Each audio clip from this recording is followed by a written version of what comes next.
Hey, Shalom. I'd like to begin by giving all praises to Yahweh Bashim, Yahweh Shai, Bashim Rakakodash, double honors to the apostles who were like great millstone.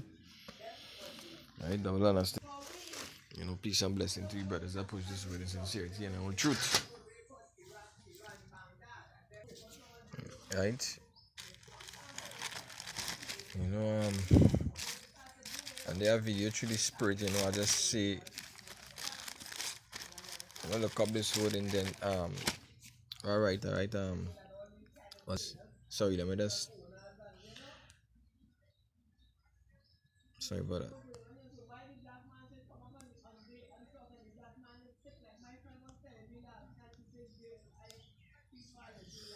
The indentured laborers were they rewarded, and it says each indentured servant would have their fare across the Atlantic paid in full.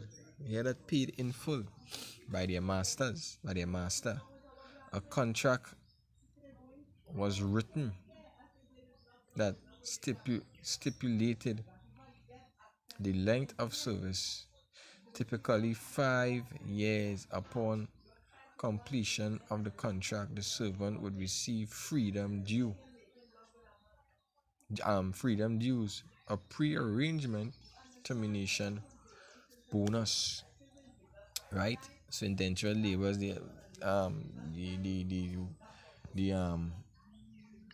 locally here in Trinidad there was the Indian, the East Indians, the East Indian, these other races who like to speak about they were in slavery also, but you were indentured laborers. You got paid for your labor, right? You got paid for your labor. So right, when you type in the word when you type in what nation of people were indentured laborers, you would see come up. It says the indentured workers known derogatively as coolies, right? And that would just call these England down here, call them coolie, right? The biblical name is um um Elam, Elam, the Elamites. It says were recruited from India, China, right, and from the Pacific, and signed a contract in their own countries to work abroad. So they wasn't forced out of their countries. It says they signed a contract in their own country. So they didn't they wasn't forced out of their country. The way the nation of Israel were, right? It says to work abroad for a period of 5 years or more. You know, the nation of Israel never had that opportunity. You see, they never had that opportunity. This is the book of Psalms 49 and 11. It says, their inward thoughts is that their houses shall continue forever. Um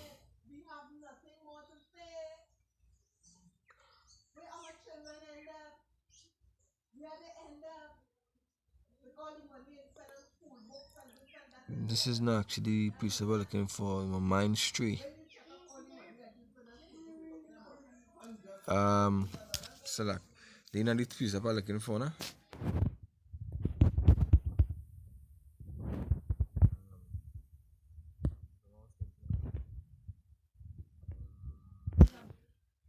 It is that precept, but select. Yeah, give me a second. Um.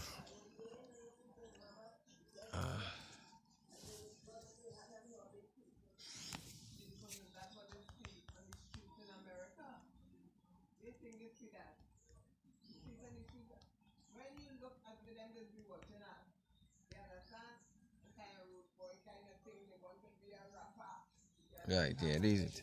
Psalms 73 and 5, it says, they are not in trouble as other men, neither are they plagued like other men? And this goes for these other nations outside of Esau. The Moabs, because the city Moabites also. Chinese,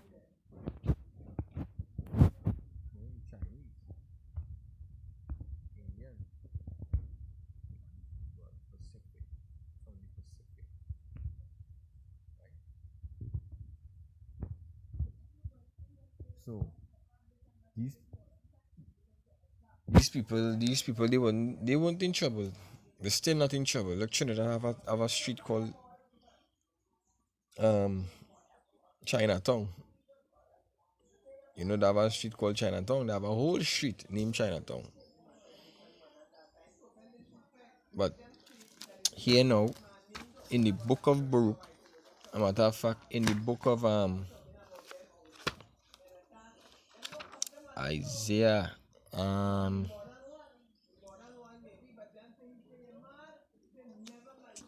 matter of fact, Deuteronomy chapter 28.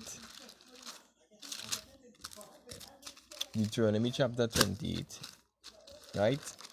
Because this is where the curses originated. This is where the curses start, you know. And this is a clear indication that the Lord is dealing with the nation of Israel, who are the Negroes, the Latinos, and the native, right? This is a clear cut to show that the Lord deals with no other people.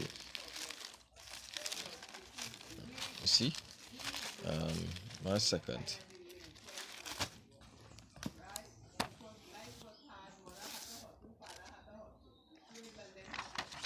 Deuteronomy 28.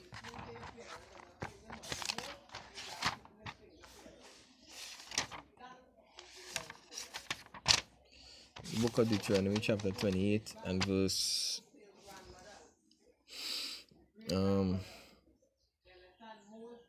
the last verse, it says 16, it says, "And the Lord shall bring thee into Egypt again with ships, by the way whereof," look at here, man, "by the way whereof I speak unto thee, thou shalt see it no more again, and they shall be sold unto your enemies for bondman and bondwoman, and no man shall buy you." Right? You never say we get contract. The scriptures never say that the nation of Israel got contract. No, we didn't. Right? We serve hardcore slavery, hardcore bondage we served. Right? The scriptures say, well, we are yet this day in our captivity. Right? The scripture telling in the book, this is Isaiah. I was gonna get that Isaiah. Isaiah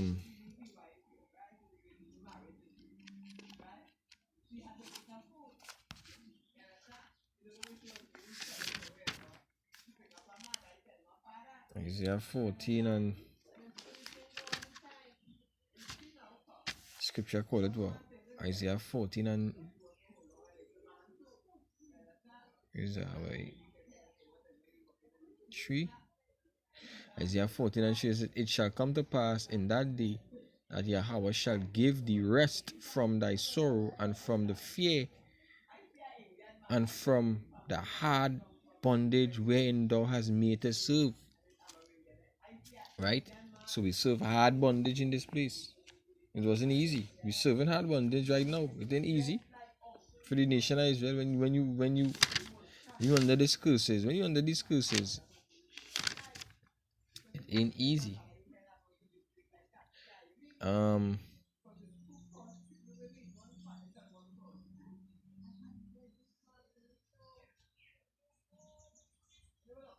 Let's see,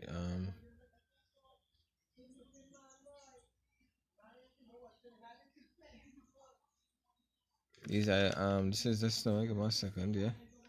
That's freestyling here through the spirit.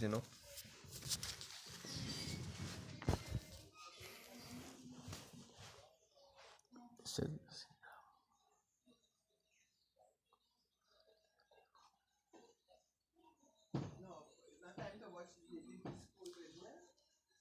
School isn't start yet.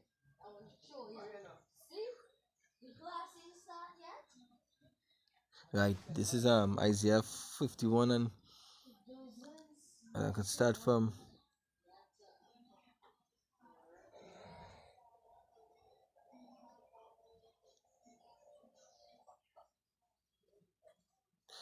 I'll start from 18.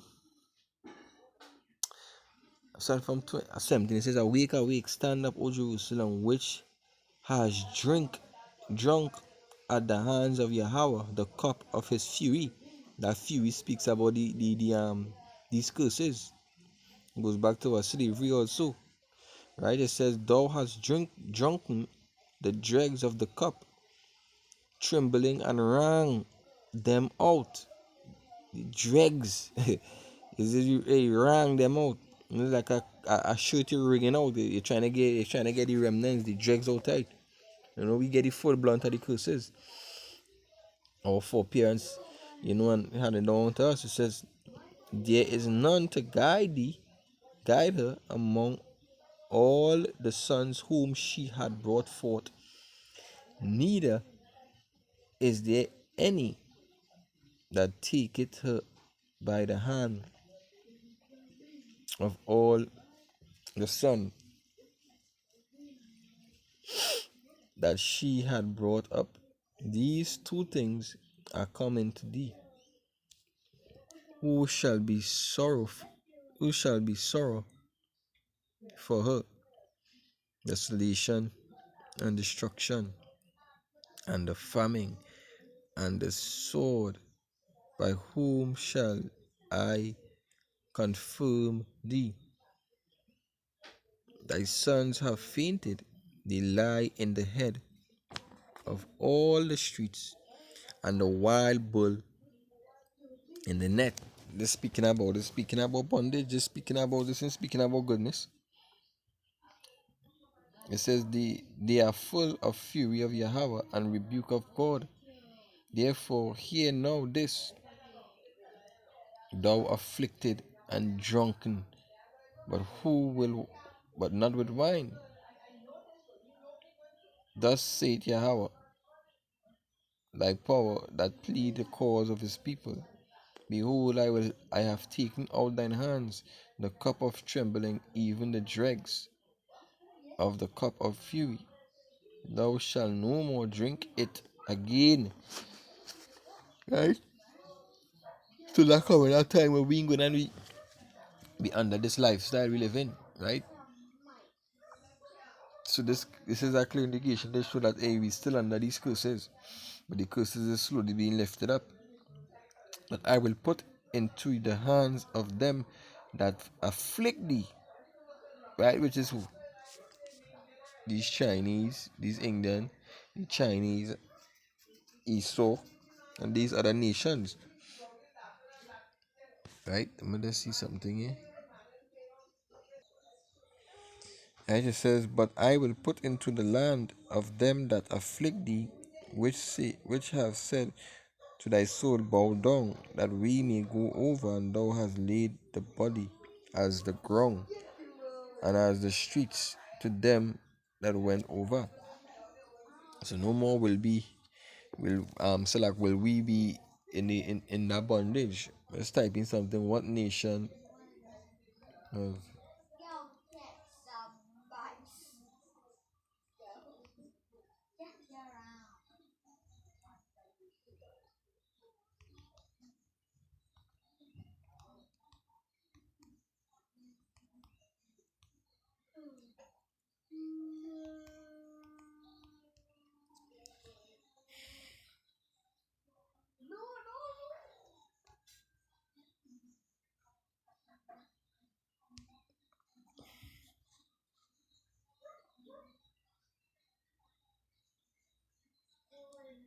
yeah, this will be a topic for next time.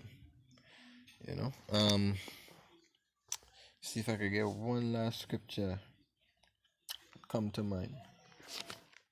The book of Deuteronomy. The book of Deuteronomy 28. So the nation of Israel never get the opportunity to be paid for their labor. Right? The law call it your hard bondage.